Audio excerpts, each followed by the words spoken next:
नमस्कार। आज हम इस वीडियो में इलेक्ट्रिकल की और कुछ इम्पोर्टेंट ऑब्जेक्टिव क्वेश्चन के बारे में डिटेल में डिस्कशन करेंगे। और अगर आपको वीडियो अच्छा लगता है तो सब्सक्राइब जरूर कीजिएगा। तो देखो आज का पहला क्वेश्चन शुरू करते हैं। पहला क्वेश्चन देखो, the no load current drawn by transformer is usually. देखो ट्रांसफार्मर की नो लोड करंट कितनी होती है? 0.2 से लेकर 0.5% के बीच में रहती है, या फिर 2% से लेकर 5% के बीच में रहती है, या फिर 12% से लेकर 15% के बीच में, या फिर 20 से लेकर 30% के बीच में रहती है।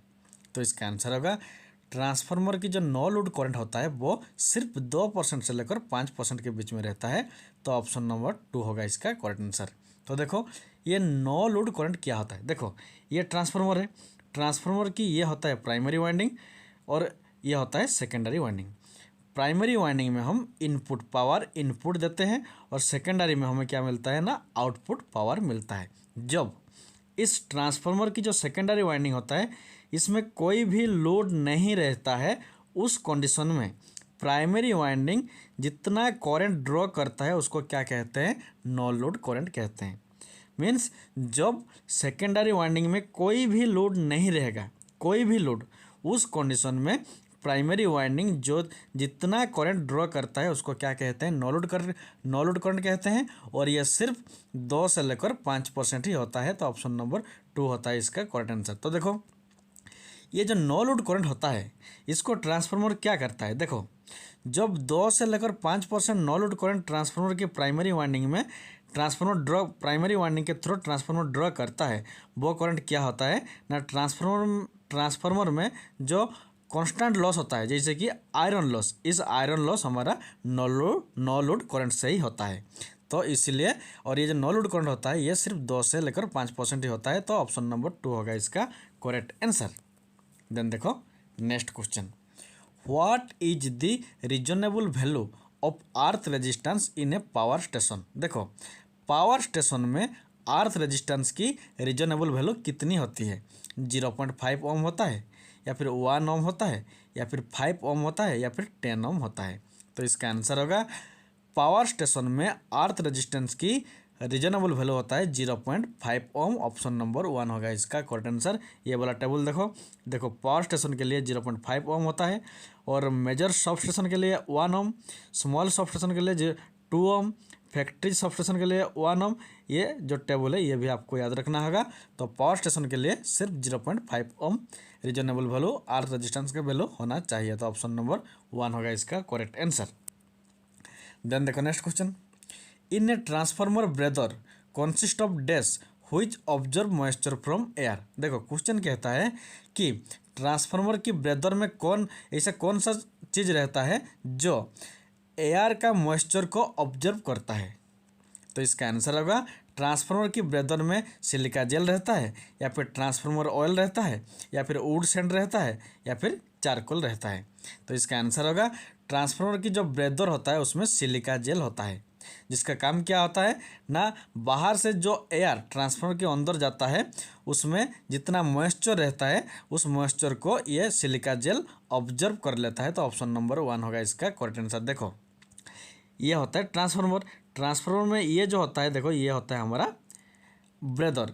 इसमें क्या होता है, इसमें सिलिका जेल रहता है। जब बाहर से एयर इस ब्रेदर के थ्रू ट्रांसफार्मर के अंदर को जाता है एयर, उस एयर में जो मॉइस्चर रहता है उसको ये जो हमारा ब्रेदर है इसमें जो सिलिका जेल होता है वो ऑब्जर्व कर लेता है। उसके बाद जो ड्राई एयर रहता है मॉइस्चर ऑब्जर्व हो जाता है। उसके बाद जो ड्राई एयर होता है वो ट्रांसफार्मर के अंदर जाता है, जिससे क्या होता है ना, एयर में जो मॉइस्चर होता है वो ट्रांसफार्मर के अंदर नहीं जाता है। तो इसीलिए क्या होगा ना, इसका answer option number 1 silica gel breather के अंदर रहता है। ऑप्शन नंबर 1 होगा इसका करेक्ट आंसर। देन देखो next question, when PN junction is forward biased the width of depletion layer is. देखो जब एक PN junction forward biased condition में होता है, उस पीएन जंक्शन में तब डिप्लेशन लेयर का जो विड्थ होता है वो ज़्यादा होता है, या फिर कम होता है, या फिर जितना रहता है उतना ही होता है, या फिर नॉन ऑफ दिस। तो इसका आंसर होगा देखो ठीक से, जब एक PN junction forward biased condition में होता है उस कंडीशन में पीएन जंक्शन की जो डिप्लेशन लेयर होता है उसकी विड्थ कम हो जाता है। ऑप्शन नंबर 2 होगा इसका करेक्ट आंसर। आप सभी को देखो याद रखना होगा, जब PN junction forward bias condition में होता है तब डिप्लेशन लेयर की विड्थ कम होता है, और जब पीएन जंक्शन रिवर्स बायस्ड में होता है तब डिप्लेशन लेयर की विड्थ क्या होता है, ज़्यादा होता है। तो यहाँ पर क्वेश्चन में क्या है, फॉरवर्ड बायस्ड, तो इसलिए डिप्लेशन लेयर की विड्थ क्या होगा, कम होगा। ऑप्शन नंबर 2 होगा इसका करेक्ट आंसर। और फॉरवर्ड बायस्ड में आसानी से करंट फ्लो होता है डायरेक्ट। जो पीएन जंक्शन होता है, जो पीएन जंक्शन होता है वो जब फॉरवर्ड बायस्ड कंडीशन में रहता है उस कंडीशन में पीएन जंक्शन के थ्रू करंट आसानी से फ्लो होता है, और जब रिवर्स बायस्ड होता है तब करंट फ्लो नहीं होता है। यह भी आपको याद रखना होगा। तो इस क्वेश्चन का आंसर क्या है, ऑप्शन नंबर 2 होगा इसका करेक्ट आंसर। देन देखो next question, trickle charging of a storage battery help to. देखो स्टोरेज बैटरी में हम जब ट्रिकल चार्जिंग करते हैं तो ट्रिकल चार्जिंग क्यों करते हैं, क्यों ट्रिकल चार्जिंग किया जाता है, क्योंकि जो ट्रिकल चार्जिंग करने से इलेक्ट्रोलाइट का लेवल प्रॉपर मेंटेन रहता है, या फिर रिवर्स कैपेसिटी इंक्रीज होता है, या फिर सल्फेशन को प्रिवेंट करता है, या फिर बैटरी को फ्रेश रखता है और फुल चार्ज कंडीशन में रखता है। Very very important question. देखो स्टोरेज बैटरी को ट्रिकल चार्जिंग इसलिए किया जाता है क्योंकि बैटरी इससे क्या होता है ना, फ्रेश रहता है और फुल चार्ज में रहता है। तो ऑप्शन नंबर 4 होगा इसका करेक्ट आंसर। देखो कैसे होता है, देखो जो हमारा स्टोरेज बैटरी होता है, स्टोरेज बैटरी क्या होता है, अगर हम किसी बैटरी को लॉन्ग टाइम के लिए बिना यूज करके रखते हैं तो क्या होगा ना, धीरे धीरे क्या होता है ना, उसका चार्जेस धीरे धीरे कम घटता जाता है, डिक्रीज होता रहता है। और अगर लॉन्ग टाइम के लिए रखेंगे तो क्या होगा ना, धीरे धीरे डिक्रीज होते होते बहुत ज़्यादा कम हो जाता है। और इसीलिए क्या करते हैं ना, ट्रिकल चार्जिंग को हम ये जो स्टोरेज बैटरी होता है उसमें ट्रिकल चार्जिंग इसलिए किया जाता है क्योंकि ये धीरे धीरे स्लोली क्या करता है ना, चार्ज करता रहता है, जिससे क्या होता है ना, जो धीरे धीरे चार्ज कम हो रहा था उसको ये क्या करता है ना, रिकवरी, जिसलिए क्या होता है ना, फ्रेश रहता है बैटरी और फुल चार्ज में भी रहता है, क्योंकि जितना पावर ऑटोमेटिकली डिस्चार्ज होता था उतना पावर इस ट्रिकल चार्जिंग से वो बैटरी चार्ज होता है। तो इसीलिए ऑप्शन नंबर 4 होगा इसका करेक्ट आंसर। देन देखो next question, which type of bridge is use to measure very low resistance. Very very important question. Very low resistance को मेजर करने के लिए इनमें से कौन सा ब्रिज को हम यूज करते हैं, ह्यूस्टन ब्रिज को, या फिर केल्विन्स डबल ब्रिज को, या फिर लॉस चार्ज मेथड को, या फिर none of which. Very very important question. Very low resistance को मेजर करने के लिए हम केल्विन्स डबल ब्रिज का यूज करते हैं। ऑप्शन नंबर 2 होगा इसका करेक्ट आंसर। ये वाला फिगर देखो, ये होता है हमारा केल्विन्स डबल ब्रिज। और ये जो केल्विन्स डबल ब्रिज होता है ये ह्यूस्टन ब्रिज का एक एडवांस होता है, इसी से ही आया है। और एक बात याद रखो, ये देखो जो हमारा रेजिस्टेंस होता है, एक लो रेजिस्टेंस होता है, एक मीडियम रेजिस्टेंस होता है और एक हाई रेजिस्टेंस होता है। लो रेजिस्टेंस को हम केल्विन्स डबल ब्रिज से मेजर करते हैं, मीडियम रेजिस्टेंस को हम एम्पियर वोल्टमीटर एम्पियर मेथड में यूज करते हैं, मेजर करते हैं, और जो हाई रेजिस्टेंस होता है इसको हम मेगर से मेजर करते हैं। ये आपको याद रखना होगा, very very important. Medium resistance को वोल्टमीटर एम्पियर मेथड में, और हाई रेजिस्टेंस को मेगर से मेजर किया जाता है, और लो रेजिस्टेंस को केल्विन्स डबल ब्रिज में यूज किया जाता है। तो ऑप्शन नंबर 2 होगा इसका correct answer, voltmeter ammeter method medium resistance के लिए। देन देखो, what is created when wire is on a iron bar and current passed. देखो जब एक आयरन, मान लो यह आयरन का बार है, इसके थ्रू हम वायर को ऑन करेंगे, वायर तार को, उसके बाद क्या करेंगे ना, ये जो तार है इसके थ्रू हम करंट पास करेंगे, तो उससे क्या होगा, रेसिडुअल मैग्नेट बनेगा, या फिर परमानेंट मैग्नेट बनेगा, या फिर इलेक्ट्रोस्टैटिक मैग्नेट बनेगा, या फिर इलेक्ट्रोमैग्नेट बनेगा। तो इसका आंसर होगा, जब किसी आयरन बार के ऊपर हम वायर को वुंड करेंगे और उसके साथ क्या करेंगे ना, उस वायर में करंट पास करेंगे, तो उसके ऊपर क्या होगा ना, इलेक्ट्रोमैग्नेट बनेगा। ऑप्शन नंबर 4 होगा इसका करेक्ट आंसर। ये वाला फिगर देखो, ये है इलेक्ट्रोमैग्नेट का फिगर।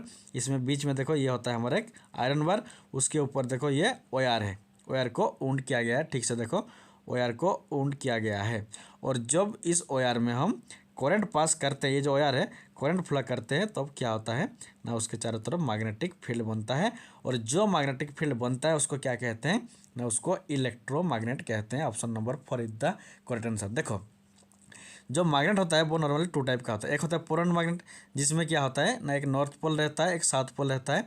ये होता है परमानेंटली मैग्नेटाइज होता है, इसको क्या कहते हैं, परमानेंट मैग्नेट। लेकिन जिसको हम इलेक्ट्रिक करंट फ्लो करने के बाद मैग्नेट बनता है उसको क्या कहते हैं, इलेक्ट्रोमैग्नेट। और ये होता है हमारा इलेक्ट्रोमैग्नेट। तो ऑप्शन नंबर 4 होगा इसका करेक्ट आंसर।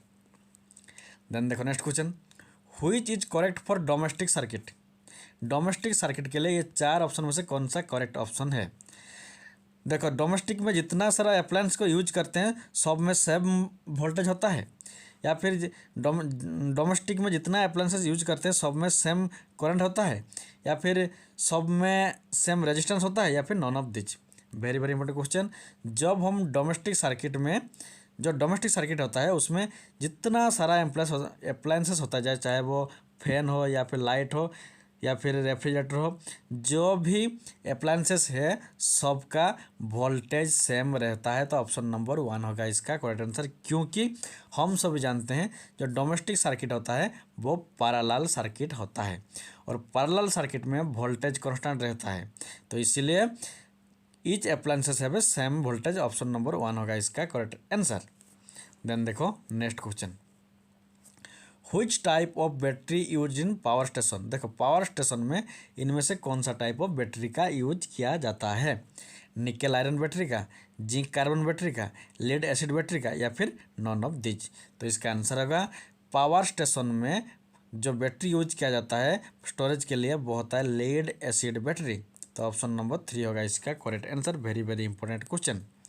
देन देखो next question, in a NPN transistor if emitter base junction is reverse biased and collector base junction is forward biased then mode of transistor is। देखो जब एक NPN transistor की emitter base junction reverse biased condition में हो और उस NPN transistor की जो कलेक्टर बेस जंक्शन होता है वो फॉरवर्ड बायस्ड कंडीशन में हो, देन तो उस ट्रांजिस्टर कौन सा मोड में होगा, उस एक्टिव मोड में होगा या फिर रिवर्स एक्टिव मोड में होगा या फिर कट ऑफ मोड में या फिर सैचुरेशन मोड में। तो इसका आंसर होगा जब एक एनपीएन ट्रांजिस्टर की emitter base junction reverse bias में और collector base junction forward bias में होता है तब ट्रांजिस्टर रिवर्स एक्टिव मोड में होता है। तो ऑप्शन नंबर 2 होगा इसका करेक्ट आंसर। देखो कैसे होता है। देखो ये जो फिगर है ये हमारा एक एनपीएन ट्रांजिस्टर का फिगर है, इसमें ये एक्टिव मोड में है। ये जो एनपीएन ट्रांजिस्टर है ये एक्टिव मोड में है क्योंकि देखो इसमें ये जो पहला वाला होता है ये एमिटर होता है, मिडिल वाला बेस होता है और लास्ट वाला कलेक्टर होता है। एमिटर बेस ये जो जंक्शन है देखो ये फॉरवर्ड बायस्ड कंडीशन में है। तो फॉरवर्ड बायस्ड क्या होता है, देखो ये नेगेटिव है और बैटरी का छोटा वाला नेगेटिव होता है, और ये पी मीन्स पॉजिटिव होता है और बैटरी का बड़ा वाला पॉजिटिव होता है। तो इसमें क्या हुआ है ना, नेगेटिव के साथ नेगेटिव और पॉजिटिव के साथ पॉजिटिव कनेक्शन हुआ है, तो ये होता है फॉरवर्ड बायस्ड। और उसके बाद देखो ये वाला, देखो ये है बेस और ये है कलेक्टर। बेस इधर क्या है, बेस पॉजिटिव पी में मीन्स पॉजिटिव होता है, ये छोटा वाला नेगेटिव के साथ, ये एन मीन नेगेटिव और ये इधर बड़ा वाला पॉजिटिव। तो इसमें उल्टा हुआ है, नेगेटिव के पॉजिटिव के साथ नेगेटिव और नेगेटिव के साथ पॉजिटिव, तो इसलिए रिवर्स बायस होता है। तो देखो ठीक से, ये है एमिटर, ये है बेस। तो ये emitter base junction forward biased में है और ये बेस ये collector base junction reverse biased में है। लेकिन क्वेश्चन में क्या है, देखो emitter base junction reverse biased, ये क्वेश्चन में इसको रिवर्स कहा गया है और देखो और कलेक्टर बेस इसको फॉरवर्ड, यहाँ पर ये रिवर्स है तो उल्टा है। जब ये वाला कंडीशन बनेगा तब तो उसको एक्टिव मोड कहा जाएगा, लेकिन क्वेश्चन में इसका रिवर्स है, इसको हमारा रिवर्स पोलरिटी कहा गया है। देखो इधर रिवर्स पोलर बायस्ड और इसको फॉरवर्ड बायस्ड कहा गया है, ये लेकिन रिवर्स बायस्ड है। तो इसलिए क्या कहा जाता है, ठीक से देखो ये हमारा फॉरवर्ड बायस्ड होना चाहिए और ये रिवर्स बायस्ड होना चाहिए जब एक्टिव मोड में रहेगा। लेकिन क्वेश्चन में इसको रिवर्स कहा गया है और इसको फॉरवर्ड क्या कहा गया है, तो इसलिए रिवर्स एक्टिव होगा। तो ऑप्शन नंबर 2 होगा इसका करेक्ट आंसर। तो आज के लिए इतना ही। Thanks for watching. और अगर आपको वीडियो अच्छा लगता है तो सब्सक्राइब जरूर कीजिएगा।